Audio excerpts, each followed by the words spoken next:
My parents kicked me out for my brother and his pregnant girlfriend to take my room, then called me 3 months later to replace him after he disappeared. I come from a lower income class family where my life was anything but easy. Growing up, me and my brother, Kevin, didn't have much at all. My dad worked in a factory, and whatever money he earned was often swallowed up by his addiction to substances. My mom, on the other hand, worked as a cashier. Her job didn't bring in much, and she had to deal with a lot of rude customers, so she would frequently smoke or get drunk every night. As you can probably imagine, the little money that came into our household was spent on their expensive and destructive habits rather than on taking care of me and my brother. Life at home was rough. We never had proper food in the house. There were days when our cupboards were practically bare and we had nothing to eat. Clean clothes were a luxury we rarely had. Our beds were just old, dirty mattresses thrown on the floor, and the little furniture we did have was either thrifted or picked up from someone's backyard after it had been thrown away. It wasn't uncommon for us to go without basic necessities, and the house often felt more like a place of survival than a home. If you are wondering, why wasn't CPS ever contacted, it's because even the town we lived in wasn't much better. It was the kind of place where parents neglecting their kids was almost normal, so my brother and I didn't really have a way out. We were surrounded by families who were just as lost in their own struggles, and it seemed like no one really cared about their kids. My parents certainly didn't. They never bothered to check on us if we went to school every day, let alone how we were doing in our classes. It was as if our education, our future, just didn't matter to them. They did not care if we had any dinner before going to sleep or if we needed any medication when we fell ill. Mom and Dad also had a lot of arguments, and those arguments could sometimes turn violent. During those times, I would hide in my room, trying to escape the yelling and the crashing sounds that came from downstairs. During those dark moments, Kevin would often come into my room. We would sit together and put on music, turning up the volume just loud enough to drown out the shouting and lose ourselves in the songs. It was our way of coping, a small escape from the reality of our lives. This neglect by our parents took its toll on me and my brother. We learned to rely on each other a lot and to fend for ourselves. Kevin was always the one who tried to keep me focused on the future, even when our present was so difficult. He used to tell me to keep my head down and study hard, reminding me that if I worked for it, I could grow up and create a different life for myself, far away from the struggles we were living through. Kevin was also more academically inclined than I was, and he always seemed to have a clear plan in his mind. He would talk about his dream of going to college and making something of himself, breaking free from the cycle that our parents were trapped in. Over the years, as Kevin started excelling more and more in his studies at school, something unexpected happened. People in our church began to notice and would often come up to my parents, telling them how well their son was doing. For a family like ours, where academics had never been a focus and where our parents had never shown any real interest in our schooling, this sudden attention was a big deal. It was almost as if a light bulb went off our parents' heads. They realized that, for the first time in their lives, they had something to brag about. And that something was my brother, Kevin. This was when the favoritism began. My parents, who had never cared enough to ask about our grades or whether we even went to school, suddenly started taking notice of Kevin's achievements. They quickly latched onto his success, parading it around to our relatives and neighbors like it was their own accomplishment. They acted like Kevin was their prized possession, showing him off to anyone who would listen. They would go on and on about how well their son was doing, almost as if his achievements could somehow wash away the reputation of their years of neglect. Kevin, of course, started enjoying the attention. I couldn't blame him for that. For the first time, both of our parents were actually interested in his life, and they were proud of him in a way that they had never been before. It was a stark contrast to the way things had always been, and I understood why he would soak it all in. After years of being ignored or dismissed, having our parents finally take an interest in him must have felt like a breath of fresh air. But what started as pride in Kevin's achievements quickly turned into my parents comparing me with him. My mother, in particular, began to taunt me if my grades weren't as good as Kevin's. She would tell me how I needed to work harder, and how I should be more disciplined and studious like him. No matter how much I tried to explain that I was doing my best, it was never enough for her. It didn't stop at just grades, either. Whenever I wanted to stay after school to play basketball with my friends and just relax, my parents suddenly had a problem with it. They would tell me to come home immediately and start working on my assignments, insisting that I needed to focus on my studies if I ever hoped to keep up with their darling Kevin. The pressure to live up to the expectations they had suddenly placed on me was overwhelming, and the joy I once found in things like basketball, music, or even just spending time with friends was being slowly erased by their constant demands for more, for better. As you can imagine, being constantly compared to my brother started to wear me down. At first, I tried to brush it off, telling myself that it wasn't really Kevin's fault because I knew he wasn't the one who had created this situation. But over time, things began to shift. The more attention Kevin got, the more he seemed to enjoy it, and that enjoyment started to change him. It wasn't long before he stopped spending time with me or standing by my side even if I had any legitimate complaints about our parents. Instead of supporting me like he used to, he began to echo their sentiments, telling me that I was overreacting, that I should stop complaining about them, and that our parents weren't as bad as I made them out to be. Hearing this from Kevin, the one person who used to understand and support me, made me start to doubt myself. I began to wonder if maybe he was right, if I really was just overthinking everything. But, slowly the blatant favoritism of my parents towards Kevin became even more clearer. For example, whenever my dad received his salary, Kevin would go to him and talk about how he needed new books and pens for school. Without hesitation, my dad would hand him money to buy any school supplies he needed. But when I would ask for the same things, my dad would refuse. He'd say that I could use Kevin's old worn-out books or discarded supplies instead. If I protested about how unfair this was, he would argue that he didn't have enough money for both of us and Kevin needed to be looked after more than me. It wasn't just about school supplies, either. My mom suddenly had an interest in cooking meals for my brother and she would only make meals that he liked. It didn't matter if I liked or disliked the food, what mattered was that it pleased my brother. It was incredibly frustrating and hurtful to be told that my needs were less important simply because I wasn't Kevin.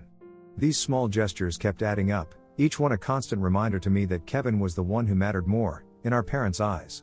Meanwhile, Kevin was also beginning to believe that he was somehow more deserving of it and didn't protest against the favoritism. And that realization hurt more than anything else. It felt like I was losing my brother, the person who was always there for me. And with Kevin no longer on my side, I felt completely alone in my struggles.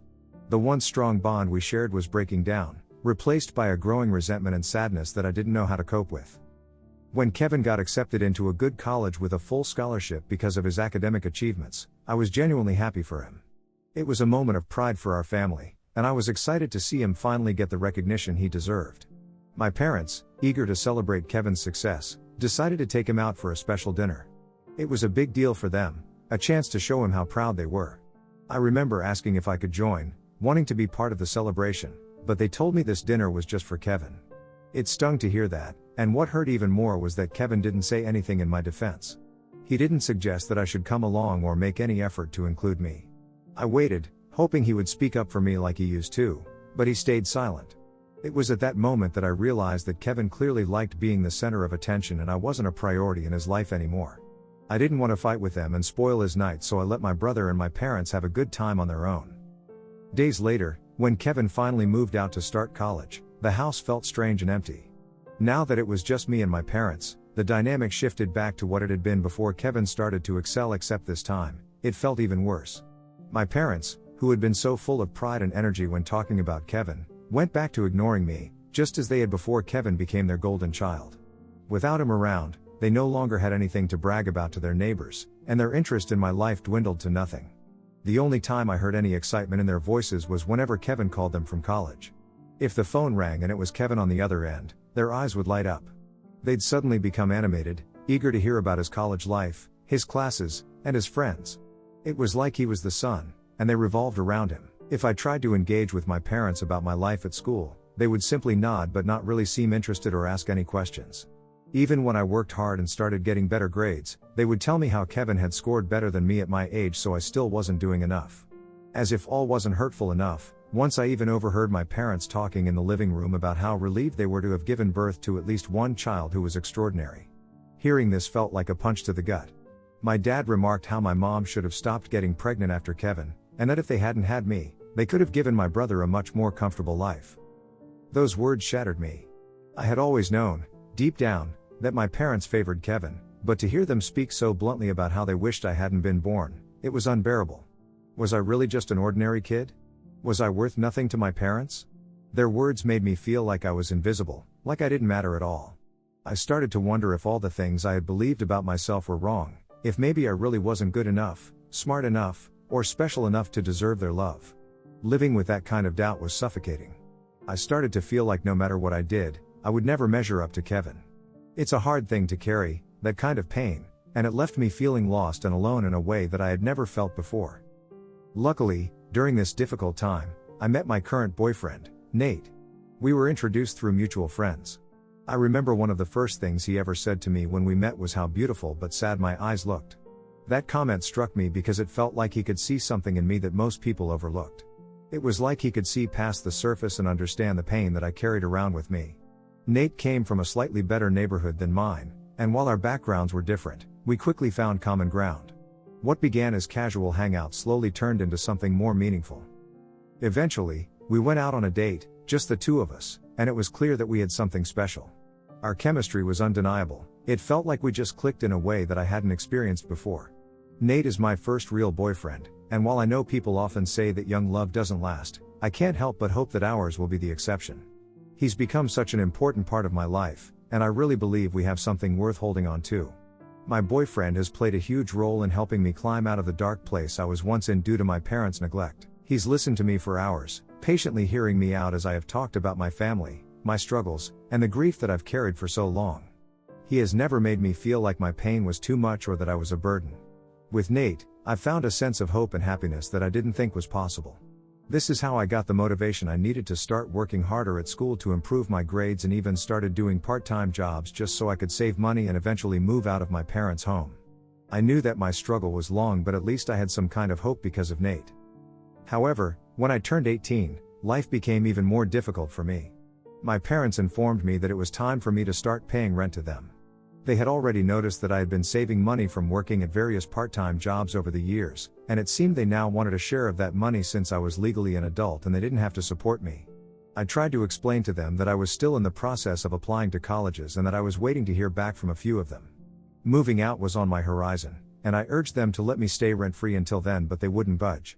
They were adamant that they were done raising me and made it clear that if I wasn't going to start paying rent, then I needed to move out. I cried a lot over this because it felt so unfair. My brother Kevin had never been asked to pay rent after he turned 18, not even when he was living at home before heading off to college. This was just another reminder of the blatant favoritism that had always existed in my family. I felt betrayed. In the midst of all this, Nate suggested that I move in with him, explaining that his parents were okay with us living together. It was such a kind and generous offer, and it made me feel incredibly supported. But as much as I appreciated it, I wasn't ready. Moving in together felt like a huge step, and with everything that was happening, it seemed too soon, too rushed. I didn't want to jeopardize our relationship by moving in together before we were both ready, so I had to decline his offer. In the end, I had no choice but to start paying rent to my parents. It felt like a bitter pill to swallow, knowing that the very people who were supposed to support me were now demanding money from me instead. On top of the rent, I often found myself helping out with groceries and other bills around the house when they couldn't afford to pay them. Sometimes my dad would purposely delay paying these bills, using his money on drugs instead, just so he could turn around and ask me to cover the costs. It was clearly a manipulative move, and it hurt to see how little he cared about the burden he was placing on me. But I kept my mouth shut and did what they asked. I didn't want to start a fight with them, and I was afraid of the consequences if I refused. 3 months ago, Kevin called our family with some unexpected news. His girlfriend was pregnant. This came as a huge shock, especially since Kevin had only been dating this woman for a few months. This was a curveball none of us saw coming. Kevin was clearly stressed and desperate when he called. He explained that his girlfriend came from a very strict family that didn't support the idea of women getting pregnant before marriage. This is why his girlfriend needed a place to stay in peace during her pregnancy, and because house rents were already too high, he wanted to move back in with his girlfriend. Kevin also explained that he wanted to save money for raising his child instead of spending it all on rent and bills. He framed it as a temporary situation only, just until they could get on their feet and figure out a more permanent living arrangement. To my surprise, my parents wholeheartedly agreed to his request without even discussing it with me. I couldn't help but feel a bit confused and, to be honest, frustrated by their eagerness to accommodate him. After all, our house wasn't exactly spacious, and the idea of Kevin, his girlfriend, and their baby cramming into his old room seemed impractical, if not impossible. However, after the conversation with Kevin, the very next day, my parents sat me down to discuss how since Kevin and his girlfriend were moving in, they felt it was time for me to leave their house. I was taken aback and couldn't believe what I was hearing. When I asked them why, my dad casually remarked that they needed to convert my room into a nursery for the baby. I tried to argue with them, explaining how unfair this was. I pointed out that I had nowhere to go, and Kevin, as an adult, should be able to adjust to the situation without taking over my space. But my parents were unmoved. They instead accused me of being selfish and a freeloader, telling me that this was about their grandchild, and that I needed to stop arguing with them. It didn't matter to them that I was paying rent every month or that I was still trying to figure out my future. All they cared about was helping Kevin and making sure the baby had a room. My mom coldly informed me that I had just 1 week to pack up and move out. This time, since I had no other options left, I had to accept Nate's offer to move in with him. Of course, Nate was incredibly supportive, helping me pack up my belongings and move them into his truck. But as I packed, I couldn't hold back the tears. Despite everything, that house, especially my room, had been my sanctuary for so many years. It was the one place where I had grown up, where I had cried myself to sleep, where I had dreamed of a better life. Even though I hated so much about that house, losing my room felt like losing the last bit of stability I had. However, I had no other choice. Moving in with Nate was a big step, and at first, it wasn't easy for me to adjust. Nate's parents knew about my situation and seemed to genuinely feel bad for what I had been through. They tried to make me feel at home, and I appreciated their efforts, but it was still a difficult transition. Meanwhile, Kevin and his girlfriend moved into our parents' house, just as planned. Kevin called me only once after the move, probably out of obligation more than anything else. He asked me where I had gone, and I told him how our parents had essentially kicked me out to make room for him and his new family. I expected him to be surprised or at least concerned, but instead, he tried to downplay the situation. He suggested that what had happened was just a small sacrifice for the sake of his family, as if being forced out of my home was no big deal. I couldn't believe what I was hearing. I pointed out how differently our parents had treated us over the years, how they had always favored him and ignored me, especially now. But instead of understanding, Kevin just accused me of being jealous and even told me to grow up, saying that I needed to stop being childish. That was the moment when I realized that any hope of having a normal relationship with him was gone. I had been holding on to the idea that maybe, deep down, he still cared about me as his sister, but his reaction made it clear that I was on my own. I decided then and there that I was done with him, and with our parents too. If they wanted to live happily ever after with their golden child and his girlfriend, then I wasn't going to stand in their way. I needed to move on and start focusing on myself once and for all, even if it meant cutting ties with them altogether. It's been 3 months since I moved in with Nate, and things have started to fall into place. Life has become a lot more stable, and I've started to settle into a routine living with him. Throughout all of this time, my parents have never once reached out to me. They haven't called to check on me, to see if I was okay, or to ask how I have been doing. Hence, today, out of nowhere, when I received a call from my mother I had no intention of answering. Later, during my lunch break, I saw several missed calls from both my parents and felt a pang of worry. I decided to call them back, and when I did, my dad informed me that Kevin and his girlfriend had apparently moved out of my parents' house secretly the previous night and they had just discovered it this morning. I was taken aback and asked for more details. It turns out that my parents had initially been open to the idea of Kevin and his girlfriend moving in, but they hadn't anticipated how financially draining it was going to be. Kevin's girlfriend, who was pregnant, had a big appetite due to her pregnancy, and my dad complained that she would eat up everything. My parents had not expected how expensive it would be to completely provide for an extra 2 adults in the house. When the bills started piling up, my parents asked Kevin and his girlfriend to contribute to the grocery bills and other expenses. But, Kevin and his girlfriend refused. They argued that it wasn't fair to expect them to pay for anything, especially since the terms had not been discussed beforehand. They had moved in with the expectation that they would live there rent-free and without having to pay any bills. When my parents pointed out that they were struggling to manage expenses for everyone, Kevin tried to reason with my parents that as their son they should be helping him out without any complaints. Apparently the fight between the 4 of them escalated, and my mom, in a fit of anger, called Kevin's girlfriend a gold digger, for staying with them for free. This apparently has led to Kevin and his girlfriend moving out. Kevin even left a note saying that he was done with my parents forever. Since then, my mom has tried to get in touch with him and his girlfriend to apologize, but they have ignored all her calls. Amidst this chaos, my dad decided to reach out to me for help. He asked if I could get in touch with Kevin to check on him and see how he was doing. I told him that I would try my best since even me and my brother were not on exactly good terms, but then my dad made a shocking request. He told me that he and my mom had discussed and that they wanted me to come back home. Curiously, I asked him why they would want that since they had just kicked me out 3 months ago. My dad pointed out that if I moved back in, I could start paying them rent, which would help them manage the expenses and take care of Kevin and his girlfriend for free, and this way they would not have to pay for anything. Dad even had the audacity to suggest that I could just sleep on the couch in the living room since my old room had already been converted into a nursery. When I heard this, I just shook my head at the absurdity of it all. After being kicked out of the house to make space for Kevin and his new family, My parents now wanted me to come back, pay rent, and essentially live on the couch. I was so pissed that I told my dad outright that I would never be moving back in with them. I told him that he and my mom deserve to be cut off from their children, and they should be ashamed of themselves for even suggesting to me something as ridiculous as this. Am I the a-hole for refusing to move back in with my parents? Update 1. I'm pleased that everyone sees that I'm not the one to be blamed and finds my parents' sense of entitlement amusing. I am glad that I have Nate with me because I don't know what I would have done, had he not been in my life. After the conversation with my dad, I did call Kevin to check in with him since I was worried. He has texted me saying he's busy right now but will call me back soon, so I will update here once I have had a talk with him. Update 2. So I spoke with my brother and discovered there were additional issues between my mom and his girlfriend that my dad hadn't mentioned earlier. It turns out that my mom would criticize Kevin's girlfriend constantly, making derogatory comments about her appearance. She would interfere with how the nursery should look and what baby clothes to buy. Our parents even had an argument with Kevin and his girlfriend over the name they had picked for their baby. Our parents thought it was too simple and insisted they pick a name from my father's side of the family. When Kevin's girlfriend refused, my mom yelled at her, saying she should be more respectful and learn to make decisions with the family. Hence, when the big fight occurred, Kevin felt it was crucial for him and his girlfriend to move out immediately for her mental well-being. They're currently staying at one of his friends' places, and Kevin assured me that they're managing. He also admitted that I was right about our parents' mistreatment all along and apologized to me, saying he should have listened to me sooner.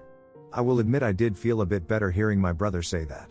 However, I don't think that just one apology is going to fix everything. The only reason my brother finally saw the truth was because our parents treated his girlfriend the same toxic way they would always treat me.